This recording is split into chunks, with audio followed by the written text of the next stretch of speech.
ខេបាទសូមជម្រាបសួរដល់ពុកម៉ែបងប្អូនដែលស្ថិតនៅក្នុងបណ្ដាញសង្គម YouTube និង Facebook ទាំងគ្នាបាទសូមស្វាគមន៍មកកាន់ Mr. Thon Plus and Mr. Thon Official បាទហើយនៅក្នុងថ្ងៃនេះដែរខ្ញុំបាទមានវីដេអូដល់ទៅ11វីដេអូហើយដល់បាទដែលតាក់ទងទៅនឹងរឿងរ៉ាវវិញ្ញាណអមនុស្សនិងរឿងរ៉ាវអភូតហេតុចម្លែកផ្សេងៗទៀតដែលកើតមានឡើងទៅឲ្យយើងនឹកស្មានមិនដល់បាទអញ្ចឹងកុំឲ្យខាតពេលយូរឥឡូវសូមមកទស្សនាវីដេអូ Top 1 នេះខ្ញុំនឹងបកស្រាយជូនបងប្អូនបាទអញ្ចឹងគឺនៅក្នុងវីដេអូ Top 1 នេះគឺមានបរិបម្នាក់ហ្នឹងបាទគឺគាត់បានដើរប្រមាញ់ខ្មោចអញ្ចឹងនៅពេលយប់អញ្ចឹងបាទហើយគាត់ក៏បានទៅផ្ទះទៅនឹងផ្ទះមួយហ្នឹងបាទហើយគាត់ចាំងពិលទៅមើលទៅលើដំបូលផ្ទះហ្នឹងបាទគឺស្រាប់តែឃើញមានឃើញនន់ណាបងប្អូនបាទឃើញនន់ណាបាទគឺយាយជីបិសាចបងប្អូនបាទហើយដល់ពេលដែលគាត់បានឃើញហើយគាត់ក៏រត់សម្ដេចចេញពីផ្ទះនោះបាទតែដល់ពេលដែលគាត់រត់ហ្នឹងបាទគឺមកស្ទាក់តាមផ្លូវទៀតបងប្អូនបាទនេះដូចបងប្អូនបានទស្សនាបាទគឺយាយជីហ្នឹងគឺយាយជីបិសាចហ្នឹងគឺអន្ទោលតាមគាត់តែម្ដងបងប្អូនបាទឃើញទេបងប្អូនបាទគឺគាត់ទៅដល់ណាគឺយាយនន់ហ្នឹងទៅដល់ហ្នឹងដែរបាទមើលគួយខ្លាចតែម្ដងបាទវីដេអូនេះបើសិនជាបងប្អូនស្ថិតនៅក្នុងហេតុការណ៍ហ្នឹងវិញតើបងប្អូនមានអារម្មណ៍មិនដែរបាទបើសម្រាប់ខ្ញុំគឺដូចគាត់ហ្នឹងគឺដាក់លេខ1បាទបងប្អូនបាទអញ្ចឹងសូមបងប្អូនមកទស្សនាវីដេអូ replay បន្តសារថ្មីបាទអញ្ចឹងពីដំបូងឡើយគឺគាត់បានដើរប្រមាញ់វិញ្ញាណបងប្អូនបាទនៅពេលយប់មួយគឺនៅតាមដងព្រៃបងប្អូនបាទតែនៅពេលដែលគាត់កំពុងដើរគាត់ក៏បានប្រទះឃើញយាយនន់មួយបាទគឺកំពុងដើរចុះពីលើដំបូលមកគោលដៅប្រុងមករកគាត់បាទហើយពេលដែលគាត់ទៅដល់ណាគឺយាយនន់គឺទៅដល់នឹងដែរបាទហើយនេះគឺជាវីដេអូ Top 2 បាទហើយសម្រាប់វីដេអូ Top 2 នេះវិញគឺមាននារី3នាក់ហ្នឹងបាទគឺគាត់បានឮសូរសំឡេងគោះទ្វារបាទចេញមកពីបន្ទប់ដែលគាត់កំពុងឃើញហ្នឹងបាទគឺដល់ពេលដែលផុតពីសំឡេងគោះទ្វារស្រាប់តែឮសូរសំឡេងស្រែកហៅឲ្យជួយបាទគឺសំឡេងស្រែកដល់ព្រឹកក្បាលតែម្ដងបាទគឺនៅពីក្រោយខ្នងគាត់ហើយបន្តមកពួកគាត់ក៏ដាក់លេខ1ចេញពីកន្លែងហ្នឹងតែម្ដងបាទអញ្ចឹងយើងមកទស្សនាវីដេអូ replay ម្ដងទៀតបាទអញ្ចឹងគឺមាននារី3នាក់ហ្នឹងបាទគឺគាត់បានឮសូរសំឡេងគោះទ្វារចេញមកពីក្នុងទ្វារមួយនៅក្នុងផ្ទះហ្នឹងបងប្អូនបាទហើយបន្តមកទៀតដល់ពេលដែលផុតសំឡេងគោះហ្នឹងក៏ឮសូរសំឡេងស្រែកហៅឲ្យជួយបាទហើយពួកគាត់ម្ដងមានស្រែកផ្អើលពេញហ្នឹងរហូតចែកជើងគ្នាបាទហើយបន្តមកទៀតគឺជាវីដេអូ Top 3 បាទនៅក្នុងវីដេអូ Top 3 នេះវិញគឺមានបរិសម្នាក់បាទគឺគាត់បានដើរប្រមាញ់វិញ្ញាណនៅពេលយប់ដែរបាទហើយគាត់បានចូលទៅក្នុង channel មួយបាទគឺលាងភ្នំគឺលាងច្រឡំលាងភ្នំគឺលាងមកកន្លែងបងប្អូនបាទគឺនឹកគឺលាងលក្ខណៈថាសាប់វែបាទគឺលាងកន្លែងរូងរ៉ារថភ្លើងបងប្អូនបាទហើយមកដល់ត្រង់ចំណុចមួយនេះស្រាប់តែគាត់ឃើញមានអ្វីមួយយ៉ាងបាទកម្រើកមានចលនានៅចំកណ្ដាលរ៉ាផ្ទះភ្លើងហ្មងបាទអញ្ចឹងដើម្បីឲ្យជាក់ច្បាស់សូមបងប្អូនមកទស្សនាវីដេអូ replay បាទអញ្ចឹងដូចបងប្អូនមើលតាមសញ្ញាក្រហមដែលគេដាក់ទៅបាទគឺឃើញមានអ្វីមួយយ៉ាងបាទគឺមើលទៅដឹងស្អីគេបងប្អូនបាទបងប្អូនខ្ញុំមើលអត់យល់មិនដឹងថាជាស្អី what ខ្ញុំអាចបកស្រាយជូនបងប្អូនតែដឹងថាមើលទៅគឺចម្លែកបាទមានចលនាគឺលើកជើងបន្តិចលើកដៃអីបន្តិចមើលទៅមិនអត់យល់ដែរបាទគឺវាដូចដៃបងប្អូនបាទអញ្ចឹងយើងមកទស្សនាវីដេអូ Top 4 បន្តបាទហើយនៅក្នុងវីដេអូ Top 4 នេះវិញគឺមានបាទគឺគាត់បានទិញផ្ទះថ្មីបងប្អូនបាទប៉ុន្តែដល់ពេលគាត់កំពុងតែ reaction និយាយពីពណ៌នាពីគុណសម្បត្តិនៃផ្ទះហ្នឹងស្រាប់តែទ្វារបាទគឺមានចលនាបត់ដោយខ្លួនឯងតែម្ដងបាទមើលឲ្យព្រឹសរួមក្នុងវីដេអូនេះ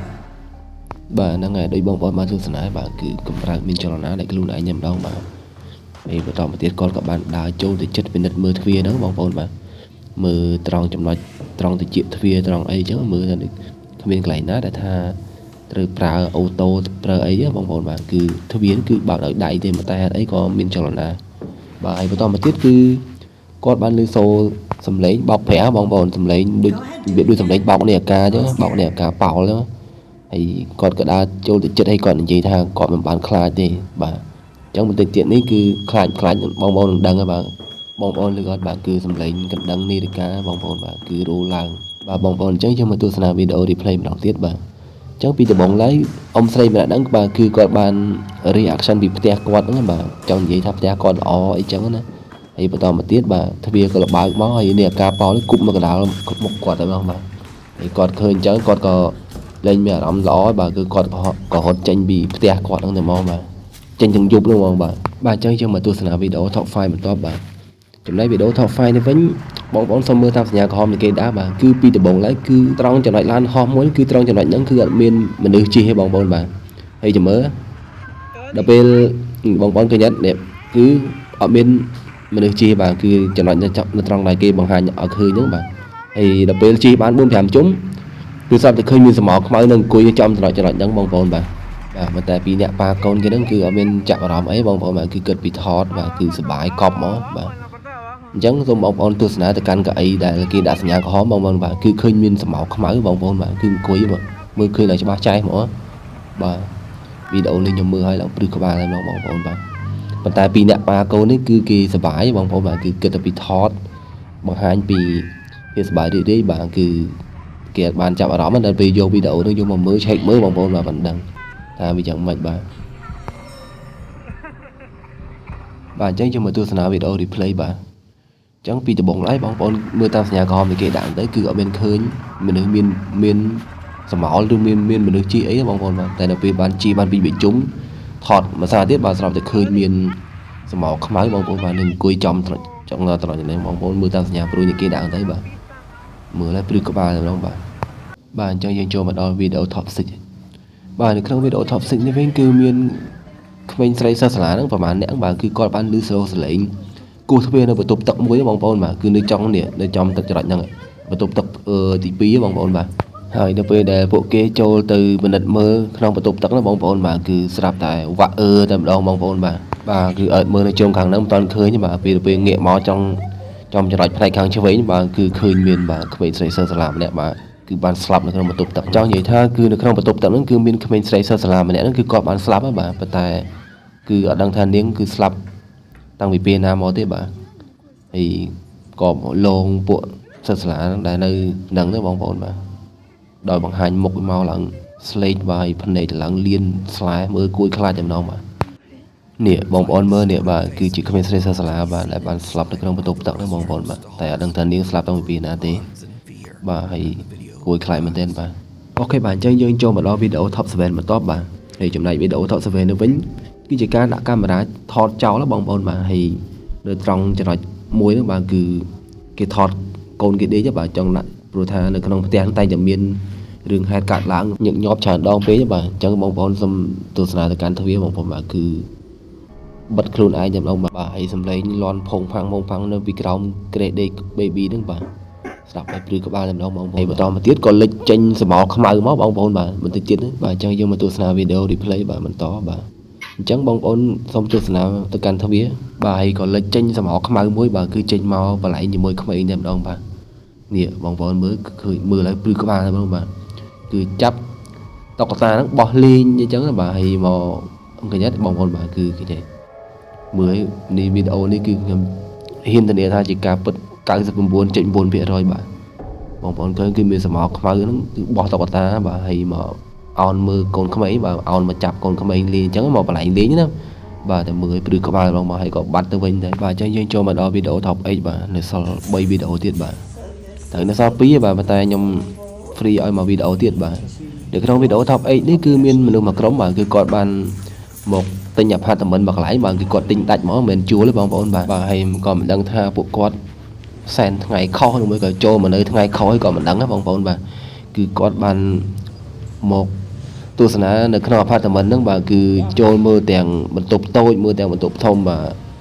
មើលទាំង bedroom មើលទាំងអីមើលទាំងសពអស់បងប្អូនបាទគឺមើលទៅគួរឲ្យមើលទៅស្អាតបងប្អូនបាទគឺ apartment នេះមើលទៅគួរឲ្យចង់រស់នៅតែម្ដងបាទប៉ុន្តែនៅពេលដែលអ្នកកាន់កាមេរ៉ាថតហ្នឹងបើកទៅក្នុងប្រឡោះទ្វារហ្នឹងបាទគឺស្រាប់តែឃើញមានសាកសពបរិសម្នាក់ឌីស្លាប់នៅក្នុងទូតែម្ដងបាទហើយគ្រាន់តែឃើញអញ្ចឹងអន់ចង់តែម្ដងបាទគឺលេងទិញបាទគឺប្រមូលឯកសារប្រមូលអីគឺចេញរត់ចេញយកតែម្ដងបងប្អូនបាទគឺ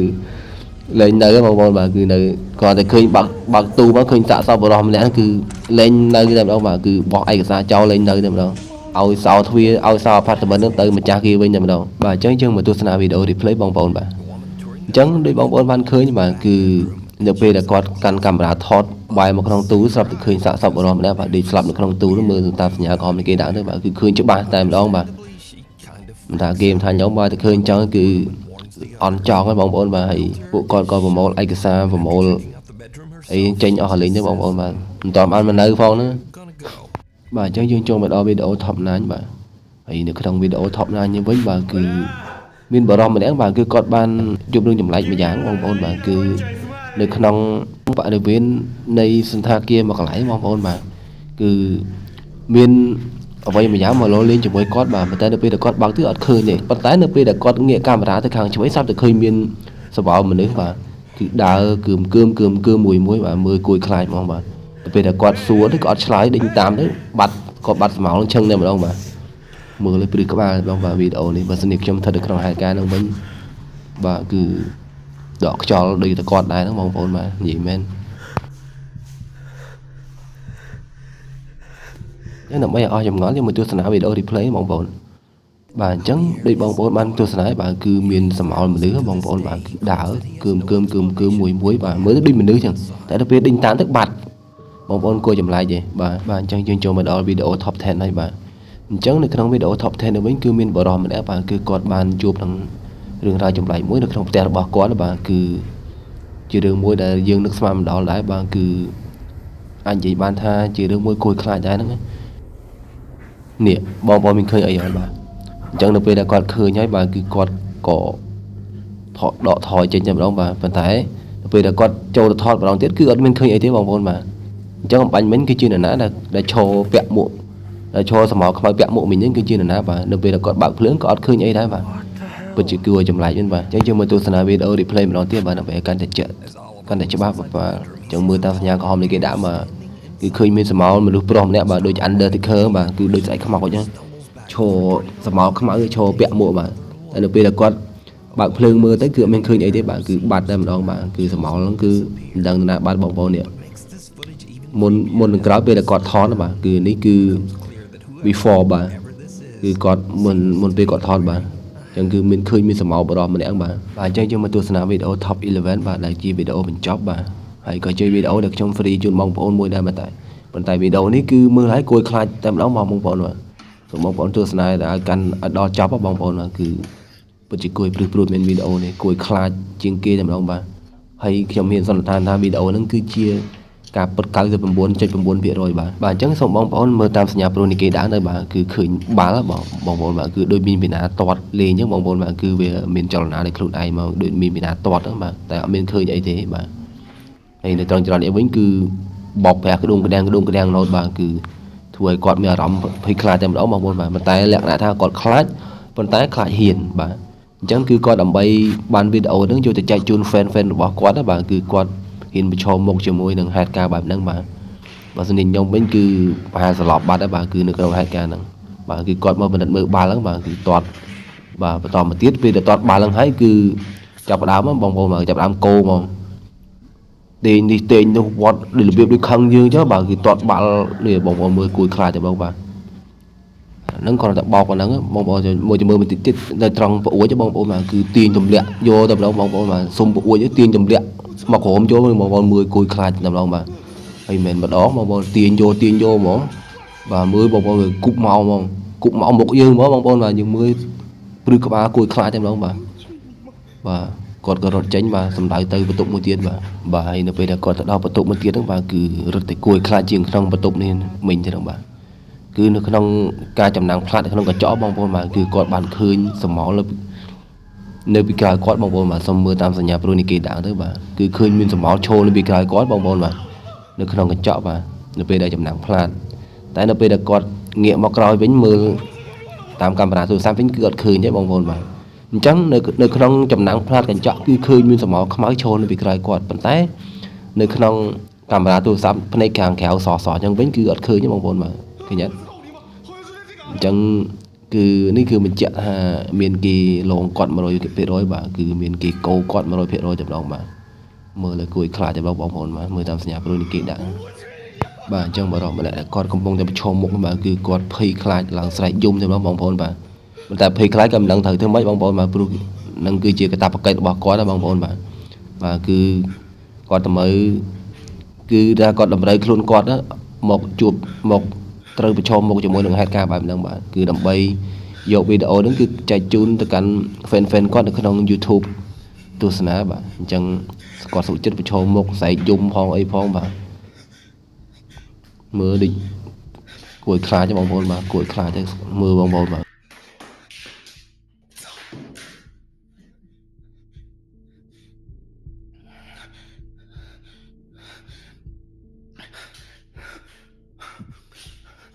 我操你妈！ បាទអញ្ចឹងដូចបងប្អូនមកទស្សនាបាទនៅពេលដែលគាត់បញ្ចាំងកាមេរ៉ាទូរស័ព្ទគាត់នៅខាងក្រៅគឺអត់ឃើញអីទេបាទប៉ុន្តែនៅពេលដែលគាត់ចំណាំងផ្លាតទូរស័ព្ទទៅគឺនៅពេលដែលគាត់ចំណាំងផ្លាតនៅក្នុងកញ្ចក់ទៅបាទគឺឃើញមានស្រមោលនៅក្នុងកញ្ចក់នោះនៅពីក្រៅគាត់តែម្ដងបងប្អូនបាទមើលហើយព្រឺក្បាលគួយខ្លាចតែម្ដងបងប្អូនហើយត្រង់ចំណុចវិញគឺឃើញអើតក្បាលតាមប្រាប់ប្រួយបងប្អូនបាទមើលតាមសញ្ញាព្រួយនេះគេដាក់ហ្នឹងទៅ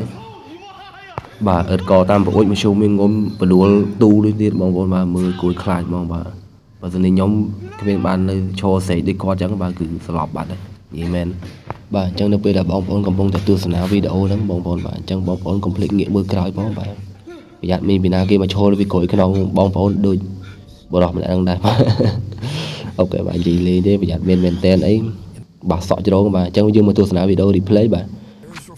បាទអញ្ចឹងដូចបងប្អូនមកទស្សនាហើយបាទសូមមើលតាមសញ្ញាព្រួយដែលគេដាក់ទៅបាទគឺ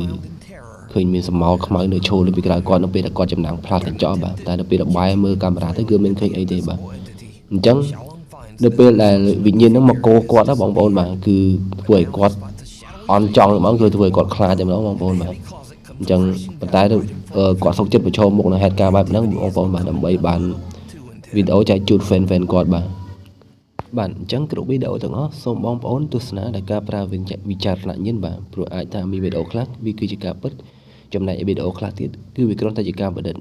អញ្ចឹងពិតឬមិនពិតគឺវាអាស្រ័យស្ថិតនៅលើការគិតរបស់បងប្អូនទាំងអស់គ្នាបាទអញ្ចឹងខ្ញុំក៏មិនអាចហ៊ានសន្និដ្ឋានថាវីដេអូទាំងអស់នោះគឺជាការពិត 100% ទេបាទអញ្ចឹងសូមជូនពរបងប្អូនឲ្យជួបប្រទះតែសំណាងល្អសុខភាពល្អនិងមានសុភមង្គលគ្រប់គ្រងគ្រួសារបាទអញ្ចឹងពីខ្ញុំបាទ Mr. Thon Plus and Mr. Thon Official បាទសូមអរគុណសូមជម្រាបលាជួបគ្នាវីដេអូក្រោយទៀតបាយបាយ